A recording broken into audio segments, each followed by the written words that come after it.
My husband said to me, "You have become ugly." He left for his mistress and threw me out on the street, but a lawyer called me. "Ma'am, your first husband from the 1990s left you $77 million, but there is one condition." Good day, dear listeners. It's Diana again. I'm glad you're here with me. Please subscribe to my channel and like this video, and also let me know in the comments which city you're listening from. That way I can see how far my story has traveled. I used to think I had built something real.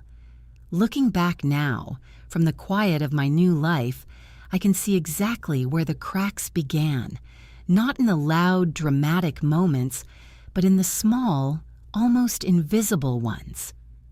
The Tuesday evenings when Derek came home an hour late and offered no explanation. The Sunday mornings when he scrolled through his phone at breakfast with a private little smile I had never seen directed at me. I noticed these things the way you notice a faint smell of smoke. Not quite enough to alarm you, but enough to make you glance at the ceiling. My name is Claire Whitmore. I am 51 years old, and for 22 years I worked as a hospital administrator in Columbus, Ohio. I am not a dramatic woman. I don't see conspiracy in coincidence, and I don't mistake ordinary distance for betrayal. That discipline, that habit of waiting for evidence, was both my greatest strength and, for a while, my greatest vulnerability. Derek and I had been married for 14 years. We met at a hospital fundraiser. He was a commercial real estate developer, handsome in the way that photographs well, with a firm handshake and a laugh that filled rooms. In the early years, we were genuinely happy. We bought a house in Bexley, a quiet, tree-lined neighborhood with good schools and weekend farmers markets. We renovated the kitchen together. We took a trip to Portugal for our 5th anniversary. We disagreed about politics and agreed about almost everything else. I had been married once before Derek, briefly in the early 90s when I was barely 24 and newly graduated. His name was Nathan Caldwell. Nathan was a quiet, brilliant man, a software engineer who had started a small technology company out of a rented office in Portland. We were married for 3 years. The divorce was not bitter. It was simply sad, the way endings sometimes are when two people love each other but cannot make a life work. I moved back to Ohio. Nathan stayed in Portland. We did not speak again. For 14 years, Nathan Caldwell was a footnote in the story of my life. He was about to become the entire chapter, but I didn't know that yet. In the fall of the year, everything changed. I was still inside the ordinary machinery of my marriage. I was still the woman who packed Derek's dry cleaning into the car on Mondays, who remembered his mother's birthday, who made sure the property taxes were filed on time. I was still, as I believed then, the woman he had chosen. The warning signs, when I traced them back honestly, had begun roughly 8 months before the night Derek said what he said to me. They were subtle at first. He started going to the gym at hours that seemed designed to be inconvenient, 6 in the morning or 9 at night. He became protective of his phone in a way that was new. I once reached across the kitchen counter to check the weather on it, a thing I had done 1,000 times, and he pulled it away before I could touch the screen. He looked at me afterward as though he had done nothing unusual, and I, trained by years of reasonable behavior, said nothing. The compliments stopped. That was perhaps the most telling thing, and the one I rationalized most aggressively. I told myself that all long marriages pass through phases of quietness. I told myself that Derek had always been more demonstrative in his early 30s than now, in his mid-40s. I told myself that love does not require daily performance. What I could not rationalize was what happened on a Wednesday evening in late October. We had finished dinner. I had made pasta, something simple, a weeknight meal, and I was standing at the kitchen sink washing the serving bowl when Derek came and stood behind me. I thought for a moment that he was going to put his arms around me. He used to do that. He stood there for a few seconds, and then he said in a voice that was not cruel, but was somehow worse than cruelty, because it was simply matter of fact, "Claire, you've really let yourself go. You're not attractive anymore. I don't know how else to say it." I stood very still. The water was running over my hands. I remember that detail with perfect clarity. The warm water, the ceramic bowl, the small window above the sink showing the dark October yard. I turned off the tap. I did not cry. I did not scream. I asked him, in a voice I did not entirely recognize as my own, what had prompted him to say that. He shrugged, and said he thought I should know. Then he walked to the living room and turned on the television. I dried my hands. I walked upstairs. I sat on the edge of our bed in the dark for a long time. I was not thinking about revenge. I was not thinking about leaving. I was thinking, with a cold and terrible clarity, that a man who says something like that to a woman he loves does not love her. And I was thinking that I had probably known that for longer than I was willing to admit. What I did not know yet, what I could not have imagined, was how much worse the next few weeks would become, or what phone call was waiting for me on the other side of them. He left on a Saturday. I know people imagine these moments as explosive, shouting, accusations, doors slamming. Ours was not like that. Derek packed 2 large suitcases in the bedroom while I sat downstairs with a cup of coffee that went cold. He came downstairs, set his house key on the kitchen counter with a soft click, and said, "I think it's better if you find somewhere else to stay. The house is in my name." Then he walked out. I sat for a long time after the door closed. The house was in his name. We had structured it that way 14 years ago when we bought it. Derek's credit rating was stronger, his income more predictable. I had trusted the architecture of our life together, and now that architecture was a wall I was standing on the wrong side of. I had $3,000 in my personal checking account, a wardrobe, a car that was mine outright, and a job that paid me well, but would not cover Columbus rents on short notice without depleting my savings. I was 51 years old, sitting in a kitchen that no longer belonged to me, trying to calculate the exact dimensions of how badly I had miscalculated my own life. Was this what 22 years of careful, reasonable behavior had amounted to? I called my friend Karen Shields, who taught high school English in Worthington and had known me since graduate school. She said without hesitation, "Come here, right now. Bring your important documents." That instruction, "Bring your important documents," was the first useful thing anyone said to me in those first hours, and it cut through the fog better than any comfort would have. I gathered what I could before I left: my passport, my social security card, the folder of financial records I kept in my desk drawer, the external hard drive with my personal files. I did not take anything of Derek's. I did not want anything of Derek's.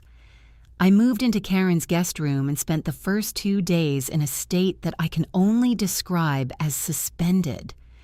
Not quite grief, not quite anger, not quite shock. Something that contained all 3 and resolved into none of them. I slept badly. I ate little. I sat at Karen's kitchen table for long hours, going over and over the arithmetic of the situation. On the 3rd day, my phone rang. The number had an area code I didn't recognize, 503, which I would later learn was Portland, Oregon. I almost didn't answer. I'm glad I did. The man on the other end introduced himself as Gerald Forsyth, a partner at a law firm called Forsyth and Webb. He asked carefully if I was Claire Whitmore, formerly Claire Caldwell. I said yes. He said he had been trying to reach me for several weeks through various channels. He said he had important news regarding the estate of Nathan Caldwell.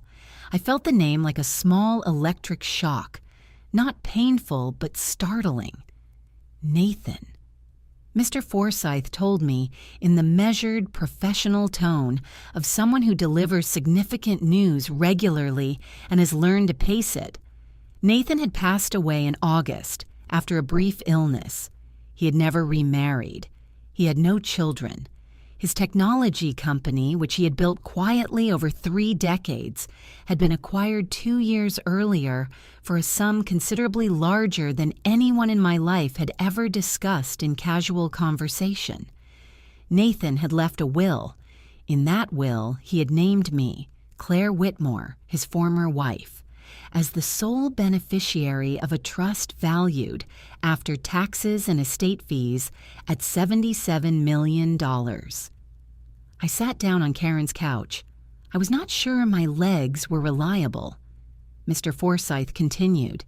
There was a condition attached to the inheritance, a condition Nathan had stipulated explicitly and which was legally binding. To receive the trust, I would need to appear in person at the Portland offices of Forsyth and Webb within 90 days, and I would need to arrive as a single woman, not separated, divorced, or with divorce proceedings formally filed and documented. Nathan's instructions, as Mr. Forsyth read them carefully, stated that he wished his estate to go to Claire as an individual, in her own right, free from any claim by a current spouse. Why? I asked. My voice was very quiet. Mr. Forsyth said he could not speak to Nathan's personal reasoning, only to the legal terms. He said Nathan had been very deliberate in his wording. He said I had 90 days from the date of the call. After I hung up, I sat with the phone in my lap for a long time. Karen appeared in the doorway, read my face, and sat down next to me without speaking. I told her everything in a single, slightly disbelieving recitation. When I finished, she was quiet for a moment, and then she said very carefully, "Claire, this isn't complicated. Derek just did you the most expensive favor of his life without knowing it." She was right. I could see it clearly. Derek had forced me out of a house. Nathan, whom I had not spoken to in over 2 decades, who had apparently carried something for me all those years in his quiet, systematic way, had left me the means to build something Derek could never touch. But there was work to do first, and I needed to do it correctly. I called a divorce attorney the next morning. Her name was Patricia Okafor, recommended by Karen, known for family law cases involving asset disputes. I told her everything. She listened without interrupting, asked precise questions, and then said, "The filing is straightforward. What concerns me is protecting you against any claim Derek might make against the inheritance once it becomes public. We need to move carefully and quickly." I had a plan. It was not a plan born of anger, though anger was present. It was a plan born of the recognition that I had spent 22 years being careful and reasonable on behalf of a man who'd repaid me with contempt, and that I was now being given, by an unexpected grace, the chance to be careful and reasonable entirely on my own behalf. I was going to take it. Patricia Okafor's office was on the 14th floor of a building downtown with a view of the Scioto River and a waiting room that smelled of good coffee and quiet money. I sat across from her at a clean glass desk and listened while she explained, with the efficiency of someone who has had this conversation many times, exactly what my position was. Ohio is an equitable distribution state. 14 years of marriage, no prenuptial agreement. Derek's house, which he had bought before we married and which remained in his name throughout, was his separate property. However, everything acquired during the marriage, including his business income and any joint accounts, was subject to division. The problem, Patricia explained, was that Derek had structured much of his real estate income through corporate entities. Untangling that would take time. How much time? I asked. If he contests, and he will, 6 to 12 months. If we can establish misconduct, an affair, for instance, it strengthens your position on certain claims. I had suspected the affair for months. I had no proof. That was about to change. I left Patricia's office with a retainer agreement signed and a list of what I needed to gather: bank statements, tax returns, any financial documentation from the joint years. I also left with the name of an investigative firm Patricia sometimes worked with. Not for manufactured evidence, she was careful to say, but for documentation of what was already there. The investigator's name was David Marsh. We met at a coffee shop near his office in Clintonville. He was unremarkable looking in the way that effective investigators often are. Average height, forgettable face, the kind of person you would not notice in a restaurant. He asked me to describe Derek's patterns: the gym visits, the phone behavior, the late evenings. He took notes. He asked several questions I had not thought to consider, including whether Derek had a second vehicle or used rideshare apps.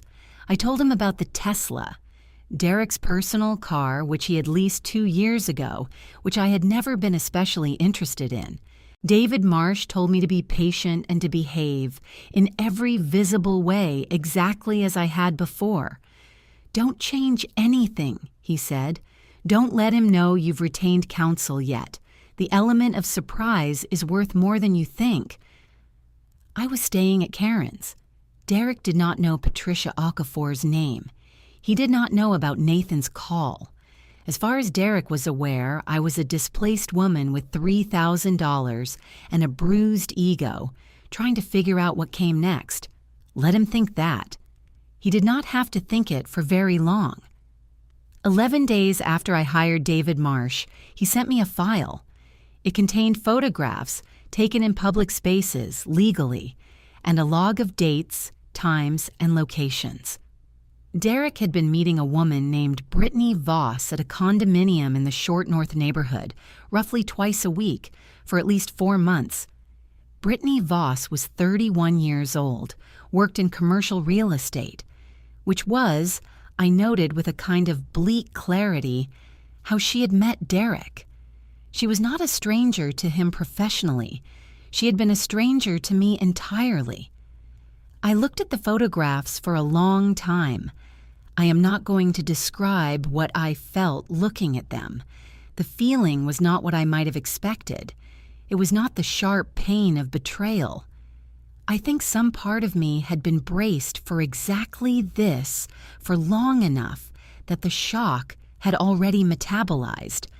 What I felt was something closer to the strange, clarifying sensation of a diagnosis. Not good news, but the relief of knowing what you were actually dealing with. This was real.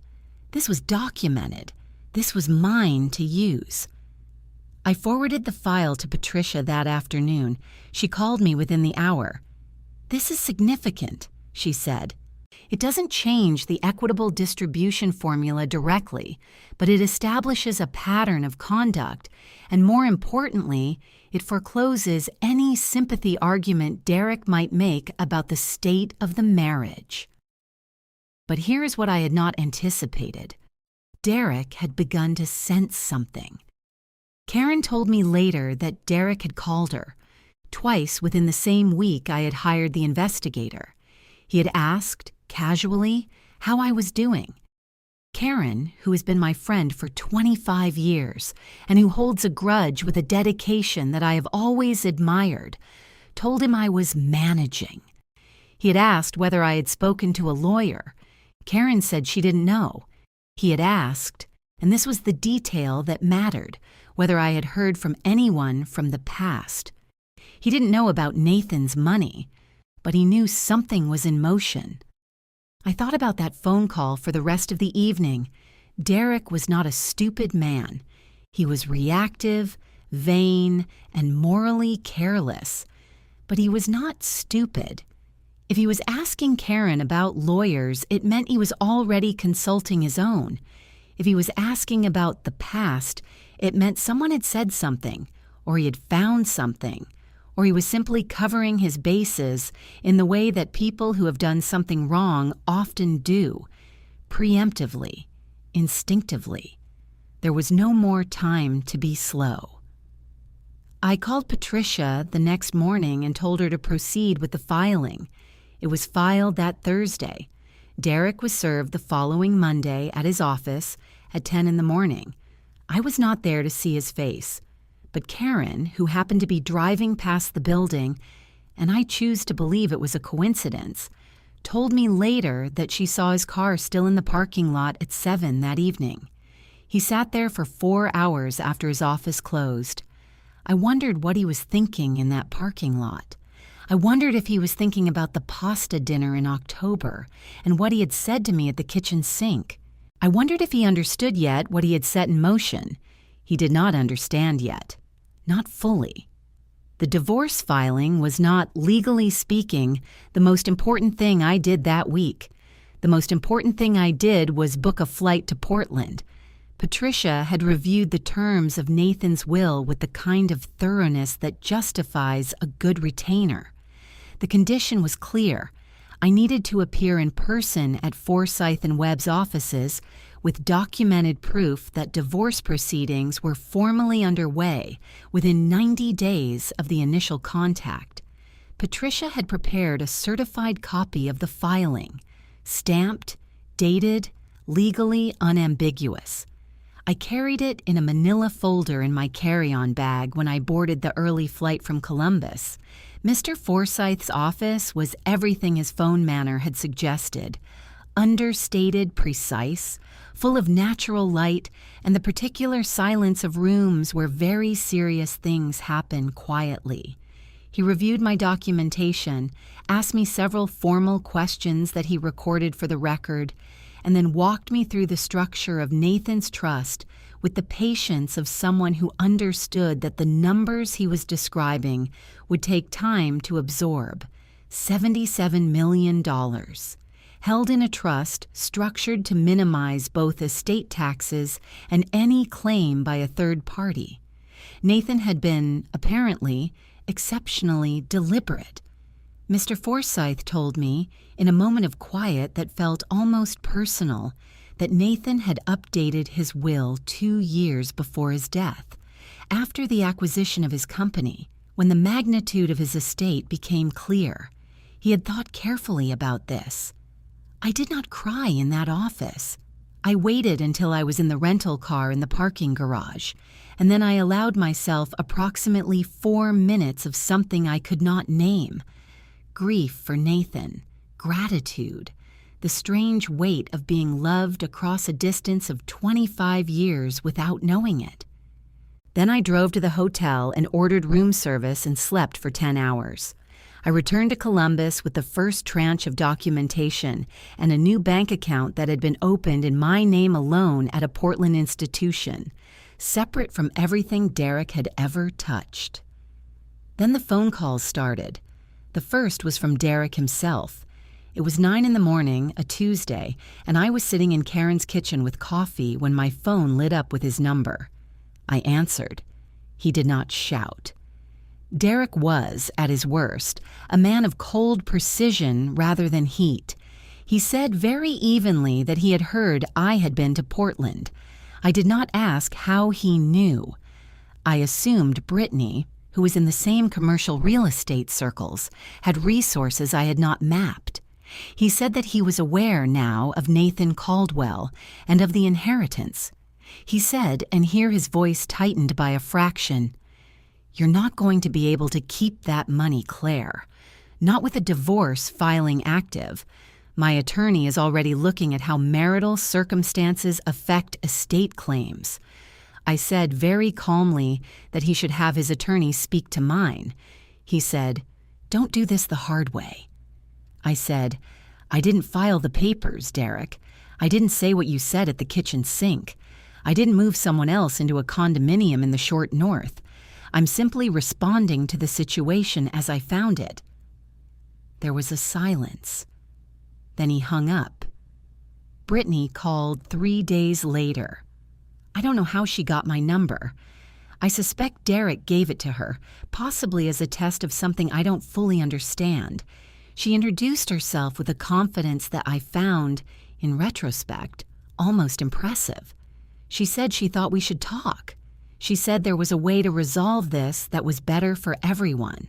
She said, and this is the part I remember with particular precision, that she was willing to offer me a settlement privately outside the divorce proceedings if I would withdraw the filing and relinquish any claim on the inheritance by signing a document attesting that I had received it as an individual prior to the marriage dissolution. The document, if I signed it, would have made the inheritance legally murky, potentially subject to marital property arguments under Ohio law, which was exactly what Derek's attorney was apparently angling toward. I told Brittany I would need to consult my attorney. She said, "I need an answer by Friday." I said, "Then you'll have one by Friday." I hung up and called Patricia immediately. She was silent for a long moment and then said, with a restraint I found admirable, "She just attempted to interfere with ongoing legal proceedings. Please do not respond to her again without going through me." Patricia sent a formal letter to Derek's attorney the following morning, noting the contact and its nature. By Friday, there was no further call from Brittany. But there was one more escalation. The worst one, and the one that shook me most, though I did not let it show. Derek's attorney filed a motion arguing that the inheritance, because the conditions of the will were tied to the dissolution of the marriage, constituted a marital asset under Ohio law, that Nathan's bequest was effectively a product of the marriage's end, and therefore Derek was entitled to a share. It was legally creative. Patricia told me it would not succeed. The trust had been structured precisely to prevent this kind of argument. But it would take time and cost money to defeat, and it was clearly designed to exhaust and destabilize me. I sat with that for 2 days. Karen drove me to a park on a Saturday afternoon, and we walked for 2 hours without talking about any of it. I watched a dog chase a ball into a pond. I ate a sandwich. I let myself be tired. On Monday morning, I was ready again. Derek made his next move on a Wednesday.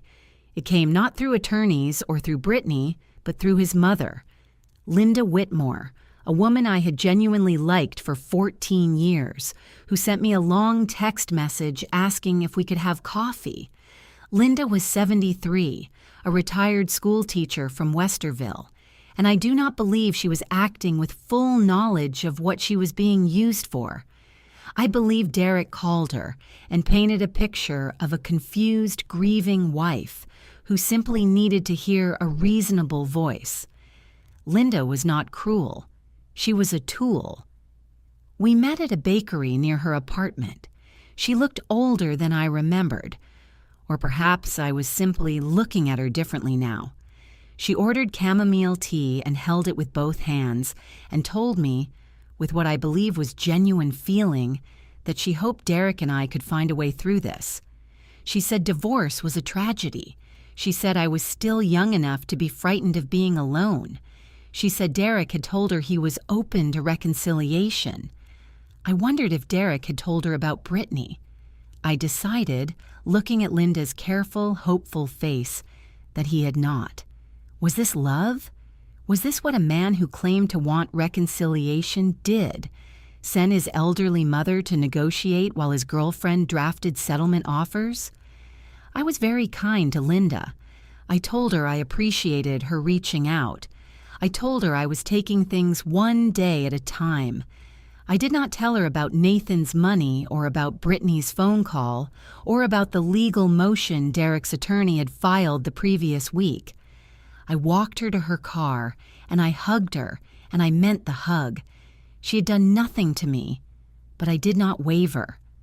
After she drove away, I sat in my car for a few minutes and took stock of my own state of mind. I noticed something interesting. I was not tempted, not even slightly. A month earlier, if Derek had said the word reconciliation, something in me might have stirred. Not hope exactly, but the habituated gravity of long attachment, pulling me back toward the familiar. That pull was gone. Whatever he had said at the kitchen sink had accomplished what years of slow disappointment had not quite managed to. It had severed something cleanly and permanently. Derek could not offer me anything I wanted. He had already given me the most important thing he had to give, which was a reason to leave without doubt. I drove back to Karen's and called Patricia to report the coffee meeting. Patricia noted it for the record. Any attempt at direct or indirect contact outside legal channels was relevant documentation. Then she gave me a status update. Derek's attorney's motion regarding the inheritance had been formally opposed, and she expected it to be dismissed within the next few weeks based on the trust's structure and Nathan's explicit language. Things were moving correctly, but I had been living in Karen's guest room for almost 6 weeks, and I knew, because Karen would never say it, which was its own kind of pressure, that I needed something more stable. I had been putting off thinking about where I would actually live because it had felt premature, but the Portland account was accessible, and Patricia had confirmed that the inheritance was protected from Derek's claims. I found an apartment in Bexley, the same neighborhood where Derek and I had lived, which I chose deliberately because I had loved that neighborhood and I was not going to let him have it. It was a 2-bedroom on the second floor of a building with good windows and a small balcony that faced east. I paid first, last, and security from my own account, and I moved in over a weekend with Karen's help and very little furniture. It was the first space that had been entirely mine in over a decade. That weekend, Karen introduced me to a women's group she had been part of for several years. A loose collection of people who met on Thursday evenings at a community center near Worthington. It was not a formal support group, not therapy, not a self-help meeting. It was simply women who had been through significant disruptions, divorce, loss, career collapse, illness, who met to talk honestly. The first evening I attended, a woman named Rosa, who was perhaps 60, and had the calm authority of someone who had survived a great deal, looked at me across the table and said, "You look like someone who has just realized she's going to be fine, but hasn't quite believed it yet." I laughed for the first time in weeks. Rosa was right. I hadn't believed it yet, but I was beginning to. They came to my apartment on a Thursday evening in March. I did not answer the buzzer when it first rang. I was not expecting anyone, and I had learned, over the past weeks, to be careful about unannounced contact. The buzzer rang a second time, and then I heard Derek's voice through the intercom, very controlled, saying my name. I almost didn't let them in, but I thought of what Patricia had told me. Document everything. So I pressed the entry button, and I stood in my living room, which was sparsely furnished still, but mine, and waited. They came in together, Derek and Brittany, side by side in my doorway, which struck me as an extraordinary act of audacity, the kind that requires either very little self-awareness or a very deliberate strategy. Derek was dressed well, as he always was. Brittany was younger than I had imagined from the photographs, or perhaps not younger, but newer looking, which is a different thing. She had the groomed, careful appearance of someone who had thought about this visit in advance. Derek said they wanted to talk. He said he owed me an apology. He said the past months had been a wake-up call for him. I noticed that he did not ask to sit down, and I did not invite him to. I listened. He spoke for perhaps 4 minutes. He said he had been confused, that his feelings had been more complicated than he had communicated, that he did not want us to go through a long, damaging legal battle when there was a more dignified solution available. Then Brittany, and this, I thought, was either very confident or very poorly judged, spoke. She said she wanted me to know that she respected me. She said she had never wanted to cause harm. She said that what she and Derek were offering was a private financial arrangement that would be significantly more generous than what I would receive through the courts. There it was, under the apology, under the expressed respect, under the careful staging of two people standing in my living room with reasonable faces. The same offer Brittany had made by phone, now delivered in person, now framed as generosity rather than pressure. I looked at them both for a moment. "How much?" I said. Derek named a figure. It was, in absolute terms, a great deal of money, well above what a court would likely award me from the marital assets alone. And that, I understood immediately, was the point. The figure was designed to make the inheritance feel unnecessary, to make me calculate whether $77 million, with its legal complexity, was worth less than a clean, immediate, uncomplicated settlement that I could take today. The calculation assumed I was afraid of the legal process. The calculation assumed I was tired. The calculation assumed I had not already spoken to Patricia about exactly this scenario, which in fact I had 3 weeks earlier, because Patricia was very good at anticipating what people like Derek would try. "I'd like you to leave," I said. Derek's expression shifted. Not anger yet, but the beginning of it. The compressed tightening around his eyes that I recognized from 14 years of living with him. He said that I was being unreasonable. He said I was letting pride and stubbornness cost me a settlement that was fair. Brittany said very quietly that I should think about what I was risking. That sentence, "Think about what you're risking," was not a comfort. It was a threat dressed in a soft voice. It was meant to remind me that Derek had resources, that the legal process was long and uncertain, that a bird in the hand was considerable. "Please leave," I said again. "This conversation needs to go through my attorney." They left. Derek paused in the doorway for a moment, and I saw something in his face that I can only describe as the expression of a man who has just realized he's underestimated someone and is not sure what to do with that information. After the door closed, I stood in the middle of my living room and allowed myself, for approximately 60 seconds, to be afraid, because I was afraid. It would be dishonest to claim otherwise. They had money and time and shared motivation. The legal motion about the inheritance was still pending. Patricia was good, but proceedings were expensive and unpredictable, and Derek's attorney was clearly not without creativity. But here is what fear is for, when you don't let it make your decisions. It is information. It tells you what is at stake. It tells you to be careful, to be thorough, to leave no opening. I picked up my phone and called Patricia to report the visit. Then I called Karen.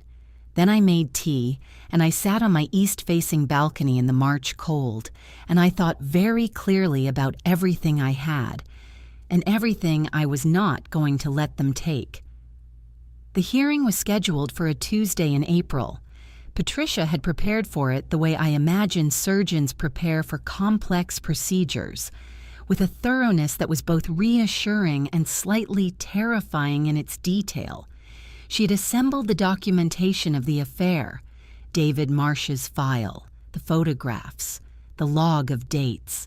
She had the record of Brittany's phone call and the subsequent attorney's letter. She had the documentation of Derek and Brittany's unannounced visit to my apartment. She had the financial analysis of Derek's corporate structures, which a forensic accountant had spent 6 weeks untangling. She also had something Derek did not know about. 3 weeks before the hearing, Patricia had received a communication from a former employee of Derek's real estate firm, a woman named Sheila Park, who had left the company 18 months earlier and who had been, it turned out, a witness to several conversations between Derek and Brittany that predated their relationship's public phase by considerably more than 4 months. Sheila had her own reasons for coming forward. I did not interrogate them. What she provided was a sworn affidavit placing the affairs beginning 18 months earlier than the photographic evidence, which overlapped with a period during which Derek had made several significant financial decisions that Patricia's accountant had flagged as potentially involving asset concealment. This was not just an affair. This was potentially a pattern of deliberate financial misdirection during the marriage, which under Ohio law had significant implications. I did not see Derek until we were both in the courtroom. He looked, I thought, like a man who had not been sleeping well. He was dressed impeccably. He always was. But there was something around his eyes that spoke of long evenings and worried conversations. Brittany was not in the courtroom. She was a witness, sequestered. His attorney, a man named Gareth Cole, who had a reputation for aggressive tactics in high-asset divorce proceedings, sat beside him with the studied neutrality of someone who had been briefed but was still reading the room. Patricia had told me, "Say as little as possible. Answer what you're asked. Let the document speak." I sat very still and let the document speak. Gareth Cole's opening was, predictably, an attempt to frame the inheritance as the central issue, to argue that my motivation in filing for divorce was financial, that the timing was opportunistic, that I had used Nathan Caldwell's death as a vehicle for extracting maximum benefit from the marriage. It was a coherent argument on its face, and I watched the judge, a woman in her late 50s, with the patient expression of someone who has heard every version of every story, take notes with no readable reaction. Patricia's response began with one sentence: "Your Honor, we'd like to enter the affidavit of Sheila Park." The effect on Gareth Cole was subtle but visible, a very slight adjustment of posture, a fractional hesitation before his next movement. Derek, in my peripheral vision, went still in a way that was different from the stillness of composure. What followed over the next 3 hours was the systematic exposure of a story Derek had apparently told himself about the end of our marriage. A story in which he was a man who had drifted away from a wife, who had stopped investing in the relationship, who had found something real with someone else, who was entitled to make a financial argument because circumstances were complicated.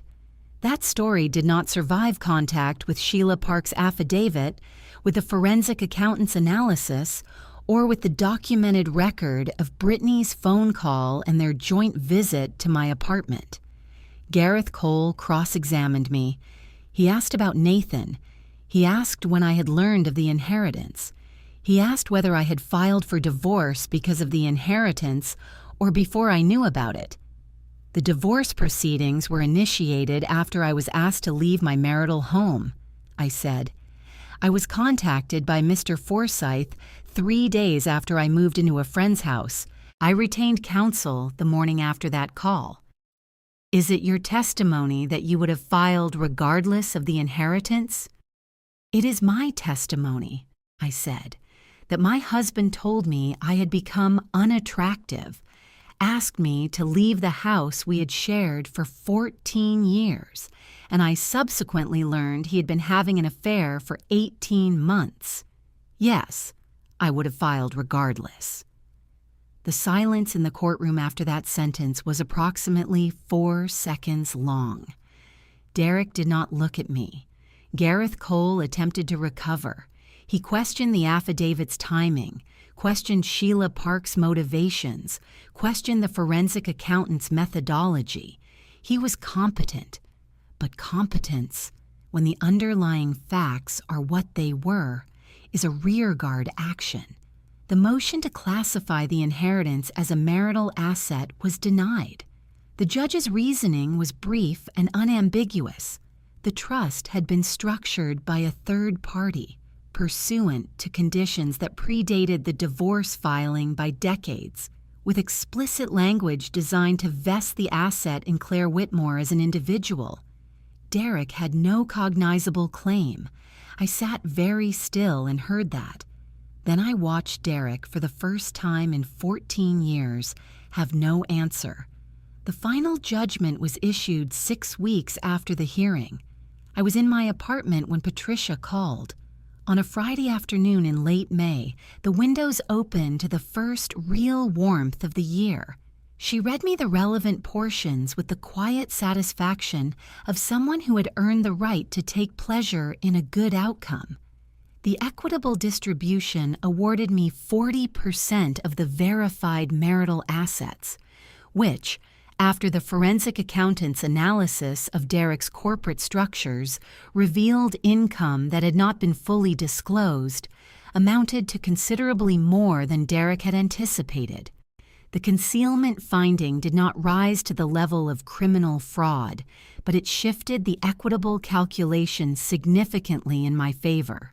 Patricia had fought for every percentage point, and she had won most of them. The inheritance was mine, entirely and without encumbrance. The trust had already been formally transferred into my name at the Portland institution, $77 million, plus the interest it had accumulated during the proceedings. Derek was ordered to pay Patricia's legal fees, which, given the complexity and duration of the case, were substantial. His attorney's creative motion regarding the inheritance had cost him, in the end, more than it would have cost him to simply let the proceedings run their ordinary course. Brittany Voss did not come out of it well either. The affidavit and the documented evidence of her direct contact with me had exposed her to a formal complaint with the Ohio Real Estate Licensing Board, which Patricia filed as a separate matter.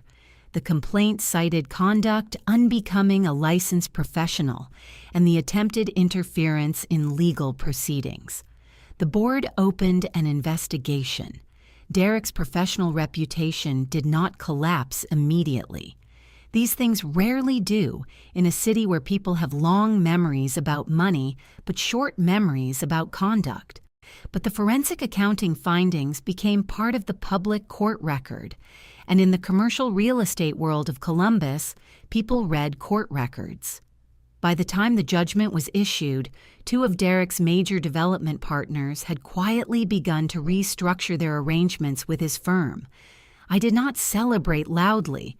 There is a kind of exhaustion that comes after a long, sustained effort, even when the effort succeeds, and I felt it fully in the days after Patricia's call. I slept a great deal. I cooked for myself, simple things, and ate on the balcony in the evenings, and watched the light change over the neighborhood I had refused to leave. Karen came over on a Saturday and brought a bottle of wine she described as appropriate to the occasion without being ostentatious, which was an accurate description. We sat on the balcony and talked about things that had nothing to do with Derek or courts or inheritance, about a book she was teaching, about a hiking trail she wanted to try in August, about nothing in particular. It was one of the best evenings I had had in a long time. I called Mr. Forsythe the following Monday to discuss next steps with the trust. He had recommendations for wealth management counsel, firms that specialized in managing estates of this scale, preserving and growing capital without unnecessary risk. I listened carefully and asked precise questions and took notes, the way I had always done with important things. I also called Linda Whitmore. This was not a call I had to make, and Patricia had not suggested it. But Linda was 73 and had been used by her son and was not responsible for what he had done. And I had genuinely liked her for 14 years, and I thought she deserved to hear from me directly. We spoke for 20 minutes. She cried a little. She said she was sorry. I told her honestly that she had nothing to be sorry for. It was not forgiveness of Derek. It was simply the recognition that damage does not require blame at every level. I was not interested in bitterness as a long-term residence. I had seen what bitterness costs over time in people who had let grievance become their primary identity. I wanted something different, not the performance of serenity, but the actual substance of a life that had room in it for good things. The last formal thing I did in the proceedings was review and sign the divorce decree. It was a document of some pages, full of the careful legal language that turns the end of a marriage into a series of numbered paragraphs. I read every word. I signed where Patricia indicated. I dated it. Then I set down the pen, and I was free. It has been 2 years. I am writing this from a desk in a house I bought in a small coastal town in Maine, a place I had driven through once, years ago, on a road trip I had taken alone in my 30s, and had filed away in the back of my mind as a place I might return to someday. The house has old wooden floors and a view of the water, and a kitchen, with good light in the mornings. I renovated it over the first winter, making decisions I made entirely by myself, answering to no one. I left the hospital administration job, not impulsively. I gave proper notice, finished the projects I had in progress, trained my replacement, but I left, at 51, with $77 million in a carefully managed trust and a decade of experience in healthcare administration. I had options that I had not previously considered seriously. I began consulting, independently, selectively, on projects I found genuinely interesting for organizations I believed in. I work approximately 30 hours a week. I choose every engagement. I have turned down more work than I have accepted. I rejoined the Thursday evening group, even from Maine, sometimes in person, when I am in Columbus visiting Karen, sometimes by video. Rosa, who told me I looked like someone who hadn't believed yet that she would be fine, is now a friend I speak with regularly. She was right, as it turned out. I have not remarried. I am not in a rush. There is a man I have dinner with occasionally, a marine biologist who studies the ecology of tidal zones and talks about the ocean with the specific enthusiasm of someone who has never lost their first love for a subject. He is kind in a way that is not performed. I am in no hurry about anything. I think about Nathan sometimes. I think about the version of him that spent 30 years building something, quietly and methodically, and then in the end remembered me with an extravagance of generosity that I could not have anticipated. I visited Portland in the fall of the first year, not for business, but simply to be there, to walk in the city where he had lived. I went to the address of his company, which is now occupied by the technology firm that acquired it. I stood outside for a few minutes. I didn't feel any particular thing, just a kind of acknowledgement, the way you acknowledge something that deserves acknowledgement. As for Derek and Brittany, Karen still lives in Columbus and still possesses what I consider an almost professional dedication to keeping me informed. Derek's real estate firm did not collapse, but it contracted significantly. 2 major partners restructured away from him, as I mentioned. A third followed 18 months after the judgment. He sold the house in Bexley at what Karen tells me was a loss relative to what it could have fetched 3 years ago when the market was better. He and Brittany did not marry. They did not marry because, according to Karen's sources in the Columbus real estate community, Brittany had moved on within 18 months of the judgment to a developer in Cincinnati, with whom she was now apparently having the same category of difficulty she had previously created for me. Patterns are persistent things. Brittany's real estate license was suspended for 4 months following the board's investigation. She retained it ultimately, but the suspension was a matter of public record, and in the small professional ecosystem of Columbus commercial real estate, public records are remembered.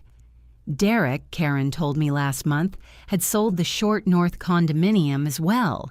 He was renting now in a neighborhood that was not the one he had lived in circumstances that were more modest than the ones he had maintained during our marriage. He had not, as far as Karen knew, found anyone new. I did not feel satisfied by this. I want to be honest about that.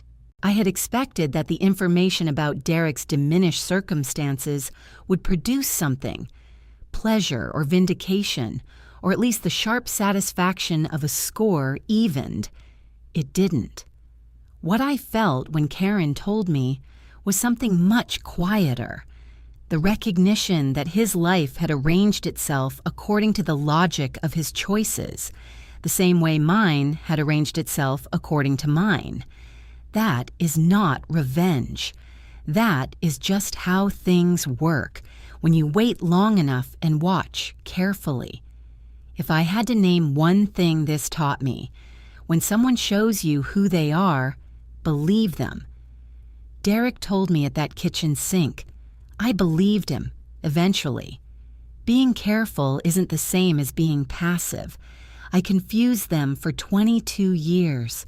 This experience taught me to be careful for myself, toward my own life, my own name. What would you have done, standing at that sink? What would you have done, sitting in a friend's guest room when a stranger called and changed everything? I'd love to know. Leave a comment below. Tell me your story. Because I have a feeling I'm not the only one who has stood at a sink and heard something that broke a spell.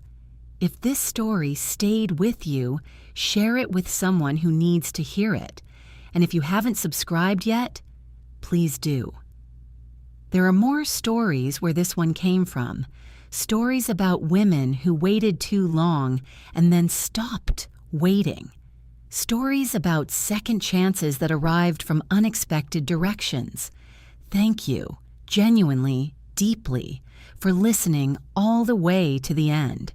Some stories only make sense when you hear them whole. This one did, and so, I hope, will you.